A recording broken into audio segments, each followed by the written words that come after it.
काल में स्थिति को काबू करने के लिए केंद्र सरकार द्वारा उठाए गए कदम की स्टैनफोर्ड यूनिवर्सिटी की एक रिपोर्ट में प्रशंसा की गई है। रिपोर्ट में दावा किया गया है कि भारत ने अभूतपूर्व तरीके से कोविड वैक्सीनेशन प्रोग्राम चलाकर 34 लाख से ज्यादा लोगों की जान बचाई है। इस रिपोर्ट में यह भी दावा किया गया है कि भारत के कोविड वैक्सीनेशन प्रोग्राम ने 18.3 अरब अमेरिकी डॉलर का नुकसान होने से बचाया है। स्टैनफोर्ड यूनिवर्सिटी और इंस्टीट्यूट फॉर कॉम्पिटिटिवनेस के healing the economy estimating the economy impact on India's vaccination and related issues title वाले वर्किंग पेपर को केंद्रीय स्वास्थ्य मंत्री मनसुख मांडविया ने रिलीज किया। इस पेपर में भारत पर लॉकडाउन के इम्पैक्ट के बारे में भी बताया गया है। रिपोर्ट में कहा गया कि 11 अप्रैल 2020 तक भारत में कोरोना मामलों की संख्या सिर्फ 7,500 तक ही पहुंची। लॉकडाउन लगाकर भारत ने करीब 20 लाख लोगों की जान बचाई। नागालैंड में चुनाव प्रचार अंतिम दौर में है और हर पार्टी यहां पूरी तरह से कमर कसकर चुनाव प्रचार में जुटी है। इसी सिलसिले में प्रधानमंत्री नरेंद्र मोदी शुक्रवार को नागालैंड में थे। नागालैंड में उन्होंने को संबोधित करते हुए प्रधानमंत्री नरेंद्र मोदी ने राज्य के बीजेपी के अध्यक्ष तेमजे इमना अनलोक का भी जिक्र किया। इस दौरान पीएम मोदी के चेहरे के भाव काफी खुशनुमा थे और लोगों को संबोधित करते हुए पीएम मोदी ने कहा, यहाँ हमारे बीजेपी प्रेसिडेंट तेमजे इमना अनलोक की बातें पूरा देश सुनता है और मजे लेता है। डिजिटल प्लेटफॉर्म पर पूरे नागालैंड और नॉर्थ ईस्ट को शानदार तरीके से रिप्रेजेंट कर रहे हैं।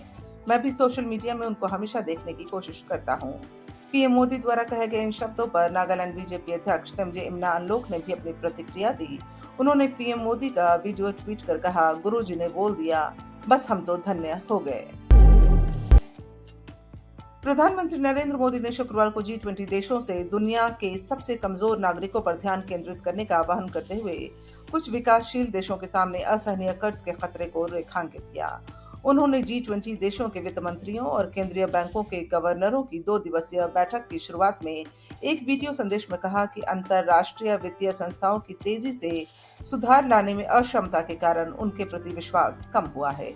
भारत की अध्यक्षता में आयोजित G20 के पहले बड़े कार्यक्रम में पीएम मोदी ने कहा, यह अब आप G20 के सदस्य देशों पर निर्भर करता है, जो दुनिया की अग्रणी अर्थव्यवस्थाओं और मौद्रिक प्रणालियों के संरक्षक हैं, कि वे वैश्विक अर्थव्यवस्था में स्थिरता, भरोसा और वृद्धि वापस लाएं।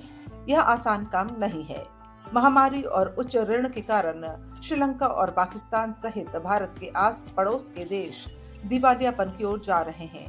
वे अब ऋण के पुनर्गठन के लिए वैश्विक ऋण देने वाले संस्थाओं के दरवाजे खटखटा रहे हैं। प्रधानमंत्री ने उम्मीद जताई कि G20 भारतीय अर्थव्यवस्था की जीवंतता से प्रेरणा लेगा और वैश्विक परिदृश्य पर स्थिरता, भरोसा और वृद्धि को वापस लाने की दिशा में काम करेगा।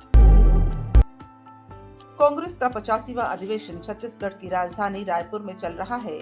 महाधिवेशन में शामिल होने कांग्रेस के पूर्व अध्यक्ष सोनिया गांधी और राहुल गांधी रायपुर पहुंचे। शुक्रवार को करीब 2 घंटे तक कन्वेंशन हॉल में चली CWC की बैठक में सभी ने खुलकर चर्चा की। पार्टी के संविधान में महत्वपूर्ण संशोधन किया गया। करीब 16 प्रावधानों में से 32 नियमों में संशोधन का प्रस्ताव को लेकर विचार किया गया। वहीं निर्णय लिया गया कि सभी वर्गों के लिए कांग्रेस पार्टी प्रतिनिधित्व करेगी। इसमें कांग्रेस के राष्ट्रीय अध्यक्ष मल्लिकार्जुन खड़गे और मुख्यमंत्री भूपेश बघेल सहित 45 सदस्य मौजूद रहे। कांग्रेस संचार प्रमुख जयराम रमेश ने कहा कि समिति ने सर्वसम्मति से CWC सदस्यों को नामित करने के लिए पार्टी अध्यक्ष मल्लिकार्जुन खड़गे को अधिकृत करने का फैसला किया है। सेशन से पहले नेताओं के एक वर्ग ने कहा था कि राहुल CWC चुनाव के पक्ष में हैं और ऐसे में प्रियंका गांधी वाड्रा के चुनाव लड़ने की संभावना से इनकार नहीं किया जा सकता है। एयर इंडिया ने शुक्रवार को घोषणा की कि वह अपनी बड़ी विस्तार योजना के तहत 2023 में 900 से अधिक पायलटों और 4,200 केबिन क्रू ट्रेनी को नियुक्त करेगी। केबिन क्रू की भर्ती देश भर में की जाएगी और चयनित उम्मीदवारों के लिए 15 सप्ताह का प्रशिक्षण कार्यक्रम होगा। मई 2022 से फरवरी 2023 के बीच एयर इंडिया ने 1,900 से अधिक केबिन क्रू की नियुक्ति की है। एयर इंडिया की इन फ्लाइट सेवाओं के प्रमुख संदीप वर्मा ने कहा कि महीने की शुरुआत में एक बड़ा विमान ऑर्डर दिया गया। इसके साथ अंतर्राष्ट्रीय और घरेलू नेटवर्क पर अधिक उड़ानें होंगी। Cabin crew air India group के वर्तमान और भविष्य को आकार देने में निर्णायक भूमिका निभाएंगे। नई प्रतिभाओं के जुड़ने से एयर इंडिया में सांस्कृतिक परिवर्तन की गति भी तेज होगी। DGCA ने गुरुवार को कहा कि भारत के बढ़ते हवाई यातायात से निपटने के लिए विमानन क्षेत्र का व्यापक उन्नयन किया जाएगा। न्यूज एजेंसी ANI के मुताबिक DGCA के महानिदेशक अरुण कुमार ने कहा, हम पहले ही DGCA को अपग्रेड और मजबूत करने के लिए विस्तार योजना पर चर्चा कर चुके हैं। हम अहमदाबाद, जयपुर, अगरतला, अमृतसर, नागपुर और देहरादून में 6 नए क्षेत्रीय कार्यालय खोलने की योजना बना रहे हैं।